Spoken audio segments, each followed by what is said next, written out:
Bien, pues buenas tardes. Bienvenidos a la última sesión de la asignatura de Impuestos sobre Sociedades de enero de 2018. En la sesión de hoy, tal y como comentamos en el campus, haremos un pequeño repaso de aquellas cuestiones que habéis planteado algunos de vosotros en los foros y veremos cómo será el examen, así como algún tipo de pregunta, como ha sido en otras convocatorias, para que podáis un poco ver y quitaros un poco el miedo de cómo va a ser. Entonces, respecto a las empresas de reducida dimensión, que ya tratamos en la última sesión, simplemente recordaros cómo funcionan los contratos de arrendamiento financiero. En este caso, tenemos una entidad que tiene un contrato de arrendamiento financiero del artículo 106 de la Ley de Impuestos sobre Sociedades y que tiene un coste de adquisición de 100.000 euros y que satisface en los años 45.000 euros y 45.000 euros en cada uno de los dos ejercicios siguientes como coste de recuperación del bien y 10.000 euros al ejercitar la acción de compra. Bueno, simplemente lo que tendríamos es, de acuerdo con lo previsto en las condiciones del arrendamiento financiero, debemos hacer siempre un cuadro de recuperación del coste del bien, 45.000, 45.000 y 10.000, una amortización contable que será el coeficiente máximo según tablas, y el gasto fiscal será el doble o el triple del coeficiente según tablas en función, ya sabéis todos, de cómo si se trata de una empresa de reducida dimensión o no. En este caso, si es una empresa normal, el ajuste sería 30.000, 15.000 unidades de ajuste negativo y habría un exceso a compensar en ejercicio futuro respecto a lo pagado en relación con el gasto fiscal. Ocurriría lo mismo en el X12, 45.000 euros de coste de recuperación, amortización contable 15.000, gasto fiscal 30.000 y exceso de 15.000. Aquí podemos observar que en el caso de que hubiéramos aplicado una empresa de reducida dimensión, las cantidades del coste de recuperación con el gasto fiscal coincidirían y no existirían estos excesos. En el X13 se ejercita la opción de compra, la amortización contable sigue siendo 15.000 unidades hasta completar 100.000 euros y el gasto fiscal será 30.000. Como tenemos 10.000 hasta 30.000, habría un ajuste de 20.000, pero como tenemos 30.000 unidades que no han sido objeto de compensación por excesos de periodos anteriores, volvemos a tener el ajuste de 15.000. En el siguiente ejercicio, pues tenemos 15.000 euros de amortización contable, 10.000 de gasto fiscal y tendríamos un ajuste de 5.000 y así hasta concluir el ejercicio X17 en el que se haría la reversión total de las cantidades que están en el contrato de arrendamiento financiero. ¿Vale? Por lo tanto, así funcionaría un contrato de arrendamiento financiero y así debemos hacerlo en el caso de que en el examen cayera algún contrato de arrendamiento financiero. Bien, en cuanto al examen. El examen, ¿vale? Lo primero de todo, y es muy importante que lo valoréis todos y que lo tengáis claro, es que para poder presentarse al examen hay que cumplir las condiciones. Muchos años, muchos compañeros se presentan al examen sin cumplir las condiciones y luego pues provoca una situación desagradable para todos, que es tenemos que deciros que aunque habéis aprobado el examen, pues no podemos aprobar la asignatura. Para poder aprobar, poder corregir el examen y por tanto poder ser evaluado, es necesario que una vez que hemos hecho el estudio hayamos realizado, ¿vale? Y cubierto el 50% de las actividades de evaluación continua, sabiendo que la actividad de evaluación continua número 3 es obligatoria, por tanto, el 50% de las actividades de evaluación continua, y tener aprobados el 75% de los controles. Por tanto, por favor, verificar todos que cumplís esas condiciones, porque si no, luego cuando hacemos la corrección, el programa nos avisa de que no cumplís las condiciones y no podemos corregiros el ejercicio. Y entonces entramos en una dinámica que no es agradable para nadie, pues tener que, aunque a pesar de que habéis alcanzado el nivel, pues tener que decir que tenemos que suspenderos. Entonces es muy importante, ¿vale? Si no se reúnen los requisitos, hay un suspenso automático, ¿vale? Hay un suspenso automático, con independencia de que el examen nos haya salido de 10, nosotros no lo corregimos y por tanto tenemos un suspenso. Por lo tanto, por favor, verificar todos que habéis cumplido las condiciones y que podéis presentaros al examen. Dicho esto, que ya todos conocéis, el examen consta de 7 preguntas, ¿vale? Constará de 7 preguntas, algunas de ellas tipo test, y tendrá una duración de 1 hora y 30 minutos. Tiempo más que suficiente respecto de todas las convocatorias, aproximadamente en 1 hora lo tenéis hecho, 1 hora y 5, 1 hora y 10, y pues esos otros 20 minutos pues, para las dudas que os puedan plantear. Se pueden utilizar textos legales, ¿vale? Pero no se puede utilizar el memento fiscal y es necesario que llevéis una calculadora, ¿vale? También importante, la calculadora del móvil no se puede utilizar, aunque hoy en día los móviles pues tienen mucha información y tienen muchos elementos, la calculadora del móvil no se puede utilizar. Es necesaria una calculadora que no sea la del móvil. Y no será necesario realizar los asientos contables. No obstante, el que crea que con el asiento contable pues, puede motivar mejor su respuesta, pues bueno, se admitirán los asientos, pero no es obligatorio. Por tanto, alguien que no ponga los asientos podrá obtener la misma nota que si los hemos puesto. Estas son las condiciones generales del examen, ¿vale? Las condiciones generales del examen. Por tanto, 7 preguntas, algunas de ellas tipo test, 1 hora 30 minutos, se pueden utilizar los legales y una calculadora que no puede ser la del móvil. No es necesario realizar los asientos contables. ¿Qué materias son las que en principio vamos a evaluar? Bueno, pues vamos a evaluar las más importantes de estudio para este último repaso, que siempre me lo preguntáis. Vamos a analizar el artículo 7, los sujetos pasivos, si pueden serlo, si no pueden serlo. Muy importante, los ajustes en la base. Artículo 12, hay que saber amortizar y hay que saber amortizar por todos los sistemas. Hay que saber analizar las pérdidas por deterioro, conocer las provisiones del artículo 14 y conocer los gastos no deducibles del artículo 15. Por lo tanto, artículos 12 a 15, seguro que va a haber preguntas vinculadas a estos artículos y por tanto tenemos que trabajar con ellos y tener un conocimiento de todos ellos en profundidad. La limitación de la deducibilidad de los gastos financieros del artículo 16, que hemos hecho muchos ejercicios, también habrá algún supuesto, si no en todos los exámenes, porque sabéis que tenemos diferentes exámenes para los diferentes grupos y las diferentes horas, pero en alguno de los exámenes también habrá un supuesto del artículo 16. Las operaciones a valor de mercado de los artículos 17 a 20 también tenemos que tenerlas controladas, ¿vale? Las operaciones a valor de mercado 17, 18, 19 y 20 tenemos que tenerlos muy estudiados porque también habrá algún supuesto. Exenciones del artículo 21 y 22 de la Ley de Impuestos sobre Sociedades, también conocerlos en profundidad. La reserva de capitalización, la compensación de bases imponibles negativas y deducciones por doble imposición internacional de los artículos 31 y 32. Deducciones en cuota, la más importante, como podéis entender, será el artículo 35 y también haber tenido una lectura de los artículos 36 y siguientes y lo referente a los límites de las deducciones en cuota. Respecto a los regímenes especiales, pues el único régimen especial que vamos a examinar dentro del examen será el de empresas de reducida dimensión. Por tanto, el resto de regímenes especiales, si bien son importantes, en el examen no van a caer. Solamente van a caer lo que es el impuesto general, el régimen general, a excepción de las empresas de reducida dimensión y los contratos de arrendamiento financiero del artículo 106. Los regímenes especiales solamente la parte de empresas de reducida dimensión y los contratos de arrendamiento financiero. ¿Hasta aquí alguna duda? Más o menos de cómo va a ser el examen, en qué va a consistir, un tema que tengáis, que consideréis que es importante y que me haya dejado en el tintero.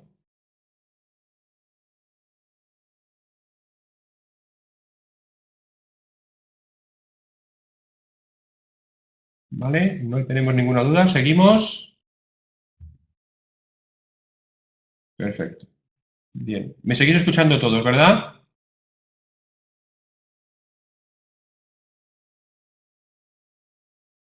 El libro no se admite, se admite el texto legal, ¿vale? El texto legal, es decir, la ley del impuesto sobre sociedades y su reglamento, ¿vale? La ley y el impuesto sobre sociedades y su reglamento.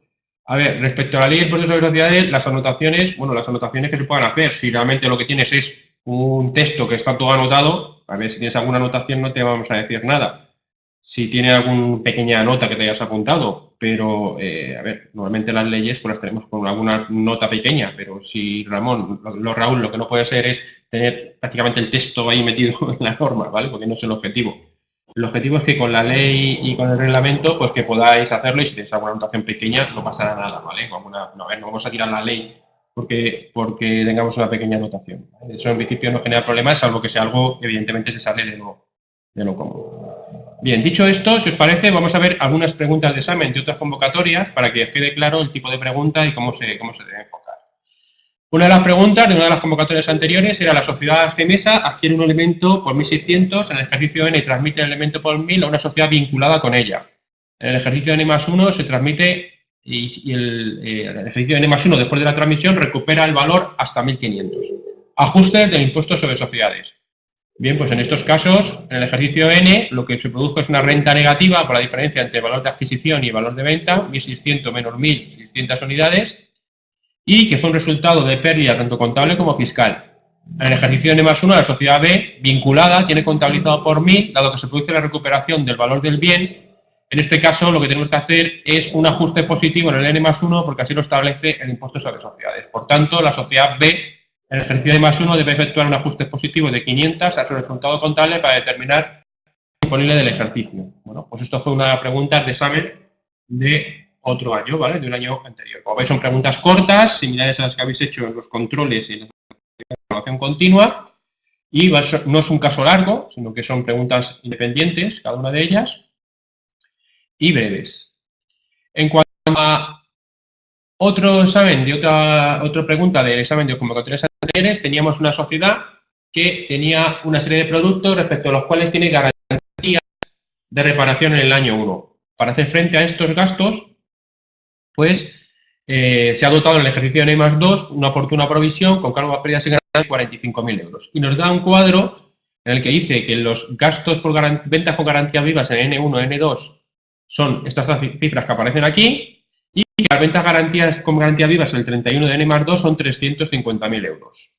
En el N+3 las ventas son 1.000.000, los gastos por garantía 90.000 y la provisión del ejercicio 10.000. Bueno, pues con estos datos, evidentemente, lo que nos estaban preguntando es que dijéramos cuál era la provisión deducible por reparación del año N+3. Pues simplemente haciendo un cálculo, los gastos derivados, sabéis que tenemos que aplicar una pequeña formulita. Ejercicio N+2. Gastos con garantía durante los 3 años anteriores, 200.000. Esta cifra sale de aquí, ¿vale? Durante los 2 años anteriores, gastos con garantías 30, 70 y 100. 200.000 euros. El total de ventas con garantías de los 3 años. Bueno, el total de ventas con garantía de los 3 años nos sale aquí y son 2 millones. Pues hacemos el cálculo y nos daba un 10%. El saldo máximo de ventas en el periodo son 3,5 millones, 350.000, perdón, ventas con garantías vivas 350.000, por lo tanto, había 35.000 euros, con una provisión acumulada de 45.000, había un exceso de provisión de 10.000 unidades. Por tanto, en el ejercicio N+2, dotada por 45.000, fiscalmente deducible 35.000, habría un ajuste positivo extracontable de 10.000, ya que contablemente nos obliga el Plan General Contable a desdotar la totalidad de las cantidades que teníamos aplicadas. Por tanto, este sería otro ejercicio de examen de convocatorias anteriores. En el N+3, las ventas con garantías vivas son 2.600.000, las ventas con garantías vivas y los 2 periodos anteriores son 260.000, volvemos a tener el 10% y nos sale 20.000. Como tenía una provisión de 10.000, pues nos quedarán 10.000. Como veis, es un supuesto como el que habéis hecho de garantías vivas, sin más problema que aplicar la fórmula y tener claro que tenemos que dotar por la diferencia. Otro examen, la convocatoria del periodo anterior justo al vuestro, la entidad Bursa presenta los siguientes: gastos financieros netos 20, año 1 10 y año 2 60. Bueno, pues simplemente indicar, como van en millones de euros, que superan el millón de euros y que tenemos que aplicar el límite del beneficio operativo 30, como los gastos financieros son 20, son deducibles la totalidad y el exceso se puede compensar en los 5 ejercicios siguientes. Cuando son 30, como los gastos son 10, son deducibles su totalidad y 20 se pueden compensar en los ejercicios tributarios siguientes. Y por último, como los gastos financieros son 60, son deducibles 30, pero como tenemos 30 que no se han aplicado de ejercicios anteriores, en ese caso debemos hacer la gestión sin ajustes fiscales. ¿Vale? Esto sería otro examen de otra convocatoria. Junto con este, ¿vale?, examen de otra convocatoria, tenemos un supuesto, también de la convocatoria anterior, en que la entidad Corsa presenta los siguientes datos: un beneficio operativo de 2 millones de euros con unos gastos financieros netos de 300, 900 y 800. Y determinar los ajustes fiscales. Pues muy sencillo. El 30% del beneficio operativo son 600.000, son deducibles los 300.000 por ser inferior al 30% del beneficio operativo y en todo caso, como llega al millón, pues podrían deducirse. Son deducibles los gastos financieros de 900.000, el 30% y el exceso se podrá compensar en los periodos siguientes. Y en cualquier caso, la Subdirección de Ordenación Legal ha determinado que hasta 1 millón son deducibles sin ajustes fiscales para los ejercicios siguientes. Otro examen. El inmovilizado de Puyi S.A. figura un vehículo adquirido por 70.000 euros, con una amortización acumulada de 50.000 euros. A 1 de enero el vehículo fue permutado por una maquinaria que fue valorada por 40.000 y la permuta se considera contablemente como no comercial, por lo que el elemento se registra por su valor contable. La máquina recibida se amortizará contable y fiscalmente al 12%. Determinar los ajustes a realizar por la permuta. Bueno, pues aquí lo que tenemos es una permuta de carácter no comercial. Como todas las permutas del impuesto sobre sociedades tienen el carácter de comercial, pues en este caso lo que tendremos que hacer será los ajustes pertinentes. En consecuencia, se deberá realizar un ajuste positivo por la diferencia entre el valor de mercado del elemento recibido y el valor contable del entregado. El valor de mercado del elemento recibido nos dice el supuesto que son 70.000 Perdón, son 40.000 y el valor contable del entregado era 70.000 menos 50.000, 20.000. El ajuste 40.000 menos 20.000 igual a 20.000. Por lo tanto, el primer ajuste por operación a valor de mercado son estas 20.000 unidades. Pero es que además tenemos que entrar en el ajuste secundario del artículo 20C de la Ley del Impuesto sobre Sociedades, dado que cuando hay diferencias entre contabilidad y fiscalidad por valorar las operaciones a precio de mercado, en esos supuestos es de aplicación el artículo 20C y por lo tanto tenemos que hacer los correspondientes ajustes. En el propio periodo impositivo de la permuta, si se adquiría el 1 de enero o si se adquiría en otra fecha, debemos estar atentos porque tenemos que periodificar el ajuste. En el propio periodo impositivo en el que se realiza la permuta y en los periodos siguientes se realizará el ajuste del artículo 20C y dicho ajuste se calculará por la diferencia, ¿vale? 20.000 euros, que es la diferencia. Contablemente se amortizará por 20.000 y fiscalmente se amortizará por 40.000. Por lo tanto, en cada ejercicio habrá un ajuste negativo de 2.400 unidades. ¿Durante cuánto tiempo? Hasta el momento, como no puede ser de otra forma, en que se revierta totalmente el ajuste. Por tanto, el artículo 20C lo que nos dice es que tenemos que hacer un ajuste por la diferencia entre el valor de mercado y el valor contable. ¿Durante cuánto periodo de tiempo? Durante el periodo de amortización, en el caso de activos amortizables. Y en el caso de que se trate de activo no amortizable, se vencerá o revertirá todo de golpe en el momento en el que se produzca la transmisión. Por tanto, en este supuesto, 20.000, que es la diferencia entre el valor de mercado y el valor contable, al 12%, 2.400 de ajuste negativo a realizar desde el periodo en que se produce la transmisión, si es el 1 de enero, hasta los siguientes ejercicios. Otro supuesto de examen, la sociedad anónima Alfa es la única accionista de la sociedad anónima Beta. Alfa tiene contabilizada su participación en Beta por un importe de 10.000 euros. La sociedad Beta reparte una prima de emisión por importe de 9.000 y nos pregunta cómo debe tributar Alfa por los 9.000 euros recibidos. Bien, pues estamos ante una operación del artículo 17.6, que hemos dicho que los artículos desde el 12 hasta el 20 hay que manejarlos para el examen. Estamos en un supuesto del artículo 17.6 de la Ley del Impuesto sobre Sociedades. En la reducción de capital con devolución de aportaciones se integrará en la base imponible de los socios el exceso del valor de mercado de los elementos recibidos sobre el valor fiscal de la participación. La misma regla se aplicará en el caso de distribución de la prima de emisión. Por tanto, estamos en este caso, como vemos, se está repartiendo una prima de emisión y tenemos que aplicar este artículo 17.6. Teniendo en cuenta que dice que el valor fiscal de la participación, ojo con eso, porque puede ser que contablemente esté valorado por un importe y fiscalmente tenga un valor diferente por aplicación de las operaciones a valor de mercado con anterioridad. En este caso, la respuesta será negativa si el valor efecto fiscal de la participación coincide con el valor contable. Por lo tanto, si no hay el valor contable y el valor fiscal coincide, pues no habrá ajuste. En efecto, como digo aquí, al no exceder el importe recibido de los 10.000, Alfa no debe tributar por cantidad alguna, ¿vale? El artículo 17.6 de la Ley de Impuestos sobre Sociedades. Otro ejercicio de examen, pues tenemos una aplicación del 17.4 de la Ley del Impuesto sobre Sociedades. La sociedad Tornasa amplía su capital social siendo las acciones emitidas suscritas por sus socios mediante aportaciones no dinerarias, siendo los valores contables y de mercado de los elementos aportados los siguientes: el valor fiscal 2.000, el valor de mercado 2.400 y el valor fiscal 2.400, el valor de mercado 2.100.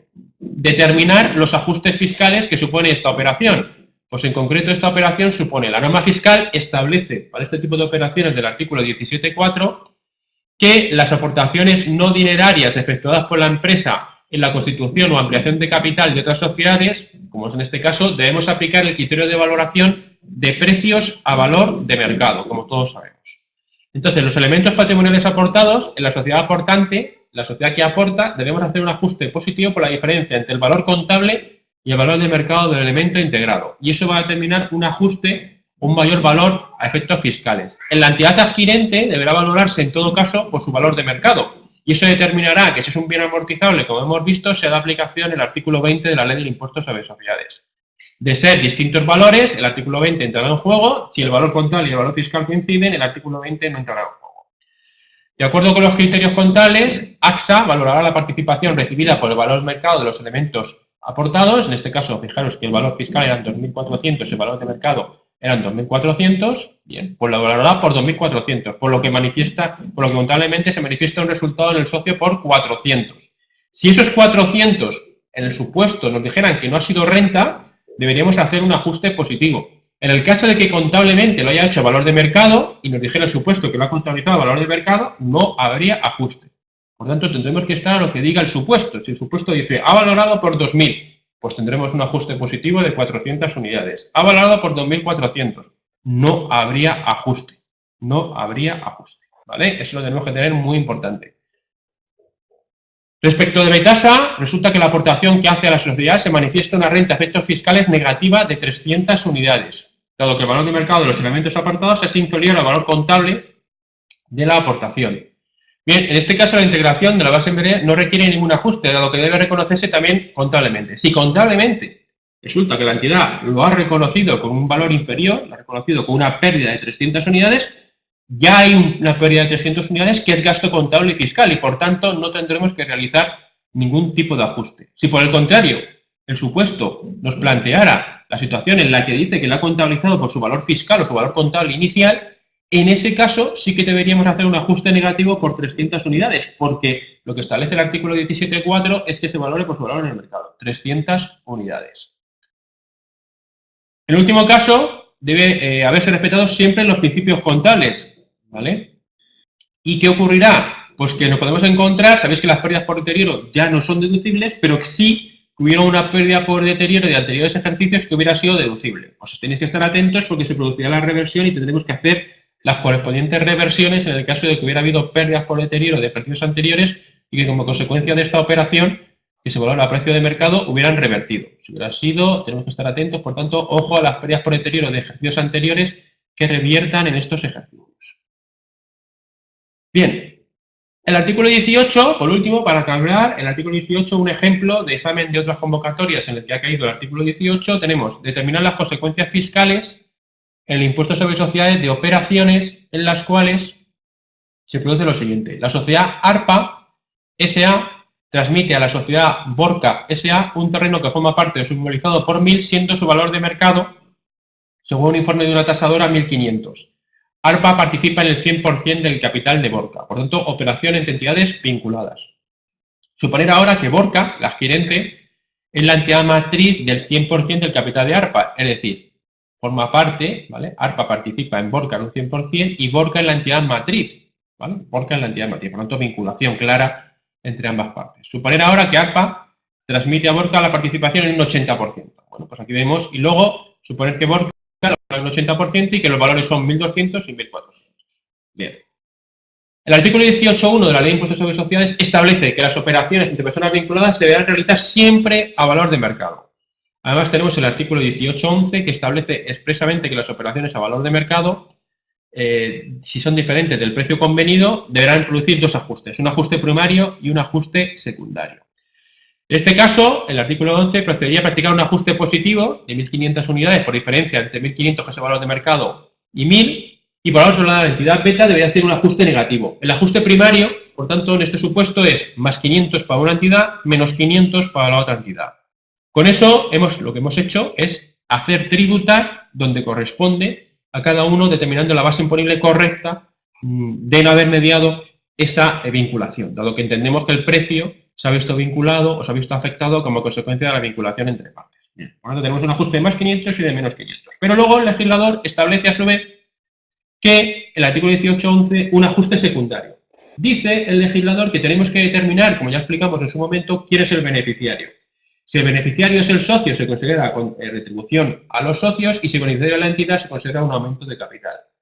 En este caso, la diferencia entre el valor convenido y el valor de mercado es a favor de la sociedad participada. ¿Por qué? Porque ha conseguido más barato de lo que hubiera ocurrido si fueran partes independientes. En este caso, por tanto, la entidad B, con un importe de 500, se entenderá producida una aportación a los fondos propios. Para la entidad B, se considera que ha habido una aportación a los fondos propios, dado que ha salido beneficiada.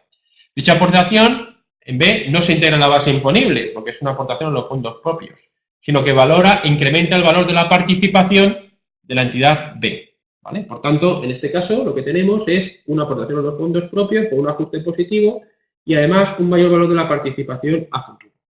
En el caso B, que nos están planteando, se procedería a practicar un ajuste positivo en la entidad A por 500 y un ajuste negativo en la entidad B por 500. Por tanto, volvemos otra vez, de nuevo, en el caso B que nos tenemos ahí en el enunciado, a hacer el ajuste primario positivo a favor de una entidad. Pero si la operación es al revés, es el beneficiario, que es el caso B que tenemos aquí, el beneficiario es el socio y no la entidad. Suponer ahora que Borca es la entidad matriz y que tiene el 100% de ARPA, por lo tanto el caso contrario al que teníamos antes. En este caso, como no puede ser de otra forma, el beneficiario es el socio. La entidad B, ¿vale?, por importe de 500 euros se entenderá producido un dividendo a favor de la entidad propietaria de las acciones. Por tanto, como tiene el 100% del capital, la entidad que es titular de las acciones se considera que al haber vendido por encima del precio de mercado lo que ha recibido es un dividendo por parte de la entidad participada. Todo ello sin perjuicio de que podamos analizar en su caso luego si es de aplicación o no el artículo 21 respecto de la exención por rentas de carácter interno. Pero vemos todos que tenemos, ¿vale?, un dividendo a favor de la entidad B que podrá estar o no exento. Y respecto de la entidad A, a diferencia entre el valor convenido y el favor del socio, se entenderá un dividendo y para la entidad A lo que será es un donativo o una liberalidad o un gasto no deducible. Podemos considerarlo como un donativo o liberalidad por la parte que no sea participación o un dividendo y por tanto gasto no deducible en cualquier caso por el artículo 15 por ser retribución de los fondos propios. Por tanto, la entidad que ha pagado de más, la entidad participada, bien porque sea una liberalidad en el caso de que se trate, no tenga un porcentaje del 100%, o bien porque se trate de una retribución de los fondos propios, será un gasto no deducible. En el caso tercero, lo que se produce es un supuesto en el que se produce a favor de la entidad A por importe de 1.200. Bien, pues en este caso que se contabilizó por 1.000 y además me dice el supuesto, ¿vale? Leemos el caso, suponer ahora que ARPA transmite a Borca y que participa en un 80%, por tanto ya no tenemos el 100%, tenemos un 80%, se amortiza al 10% y sabemos que el valor de mercado es 1.200 cuando el valor de transmisión ha sido 1.000. Bueno, pues volvemos a hacer lo de antes. El artículo 18.11 tenemos que valorarlo a precio. Resulta que la diferencia entre el valor de la participación, ¿vale?, el valor de las cantidades que hayan sido intervenidas y el valor de las cantidades que hemos recibido, es decir, la diferencia entre 1.200 y 1.000, supone un ajuste positivo para la entidad beneficiaria y un ajuste negativo para la entidad que lo ha adquirido. Por tanto, ajuste de 200 menos 200 más 200 en cada una de las entidades.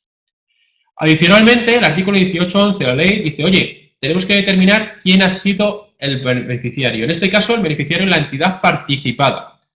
Si el beneficiario es la entidad participada y además ahora no tenemos el 100%, sino que tenemos el 80%, la entidad B tendrá producido una aportación de los fondos propios ¿por qué porcentaje? 80% por 200. Por tanto, en la cantidad que se ve beneficiada a la entidad participada, 80% por 200 es un incremento de los fondos propios. ¿Y en la diferencia qué es? Pues la diferencia se considera que es un donativo o liberalidad. La diferencia, esos 40, será un donativo o liberalidad, ¿vale? Importante. Por tanto, cuando no tenemos el 100%, pues lo que se aporta además, siendo la beneficiaria la entidad receptora del bien, será una aportación a los fondos propios y por el resto es una liberalidad, por tanto un ingreso. Por tanto, un ingreso. El último supuesto del artículo 18 tenemos una entidad, Borca, participa en un 80% a favor de ARPA, pero ahora el valor del terreno es 1.000, siendo su valor de mercado 1.400. Bien. Pues en este caso, la entidad beneficiaria, ¿vale?, ajuste positivo, volvemos igual, 400 a favor de la que le ha hecho mal, 400 negativo a favor del que ha recibido por encima del precio de mercado, más 400 menos 400. Analicemos ahora quién es el beneficiario. Bueno, pues el beneficiario en este tipo de operaciones clarísimamente está en la entidad en la que es el socio. Por tanto, hasta el 80% se considera retribución de los fondos propios, por tanto un dividendo, por tanto, hasta el 80% de esos 400, 320 retribución de los fondos propios, y el otro, otras retribuciones en su condición de socio. Y el otro, otras retribuciones en su condición de socio. Por lo tanto, en ambos supuestos, lo que estamos haciendo es un ingreso. Uno, como retribución de los fondos propios, y otro, en la...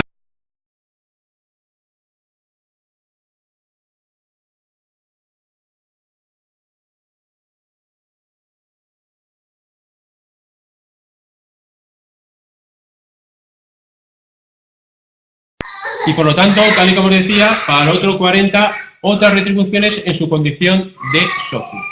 Hasta aquí más o menos analizado los supuestos, el tipo de pregunta de examen, qué nos podemos encontrar en el examen. Evidentemente el examen, ya os adelanto que tiene preguntas más sencillas para alcanzar el 5 de forma rápida, Y luego, pues hay supuestos cada vez un poquito más difíciles, pues para alcanzar un 6, un 7, un 8, un 9 y un 10.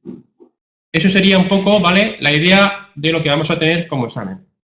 No sé si tenéis alguna duda o cuestión adicional que queréis plantear respecto de cómo puede ser el examen, alguna duda que os haya quedado pendiente, que queréis que analicemos. Más o menos.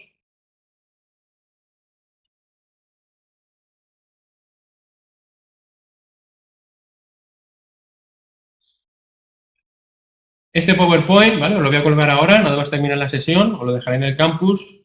Sí, sí, Susana, los voy a dejar ahora mismo colgados en el campus con todas las soluciones y cómo os he explicado, ¿vale? Para que tengáis una referencia de cómo contestar este tipo de preguntas. Lo importante era un poco para que lo vierais. Luego ya en detalle, pues lo podéis ver tranquilamente cuando os colgue el PowerPoint. Y ahora cuando termine la sesión, os lo dejo colgado para que podáis hacerlo. No sé si los compañeros tenéis alguna duda adicional, alguna cuestión que esté pendiente, que consideréis que tenemos que aclarar. Bien, pues nada. Si no tenéis nada más pendiente, en primer lugar, agradeceros a todos el esfuerzo que habéis hecho, ¿vale? Soy consciente de que es una asignatura dura, que es una asignatura complicada, que es una asignatura pues, que necesita un esfuerzo importante y eso pues, se ha trasladado en vuestras actividades de evaluación continua y en vuestro trabajo que ha sido excelente. Y ahora solamente nos falta pues, que rematemos con un examen que va a ser sencillo, ya lo veréis, después de lo que habéis hecho, el examen no tiene dificultad. Sí, vamos, lo vais a pasar sin ningún tipo de problemas. Agradeceros a todas las participaciones que habéis hecho, vuestra dedicación y deciros que estoy disponible en el campus hasta el día del examen, ¿vale? Cualquier duda o cuestión que tengáis, pues hasta el día del examen estoy en el campus para resolveros todo lo que pueda surgir en el último repaso cuando estemos estudiando la asignatura. Muchas gracias de verdad y nada, os veo a todos en el examen, algunos, estaré yo cuidando uno de los grupos. Y a los que no, pues ya nos veremos en el campus poniéndoos una buenísima nota y despidiéndome de vosotros. Muchas gracias y nada, mucha suerte.